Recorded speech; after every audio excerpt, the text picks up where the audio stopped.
रामकृष्ण हरी माऊली. रामकृष्ण. तुम्ही कुठून आलात? आम्ही भिवंडी. किती वर्ष वारीला येतात? 23 वारे झाले. काय अनुभव वारीचा तुम्हाला? अनुभव काय सांगायचं मावल्या, माझ्या जिंदगीत जे घडलं ना ते मला सगळं पाठवलं.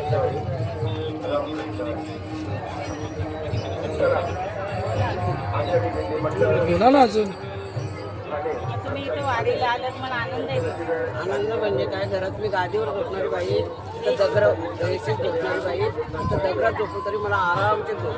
तेच आम्ही विचारतो, अशा तंबूमध्ये राहतात तुम्ही गादीवर? नाही, हे माऊलीची कृपा आहे. गादीवर झोपण्याऐवजी दगडात झोपलेली आरामची झोप. काय भेटत कुठली तरी माऊली सांभाळून घेते.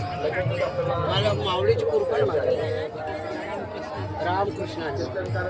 तुम्हाला आता मी विचारतो, तुम्ही जे आता तुमच्या मुखातून शब्द काढले की मला इथे झोप चांगली लागते, तिकडे AC वगैरे सगळं असते, याचं काय म्हणजे कसं फिलिंग होते स्वतःला, की कसं त्याचा आनंद प्राप्त होतो?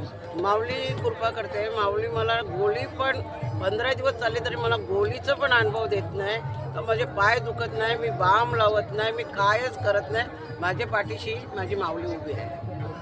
एवढे वारकरी या ठिकाणी उपस्थित आहेत आपल्या दिंडीमध्ये आणि प्रत्येकाला जायचं माऊलीकडेच, बरोबर? बरोबर.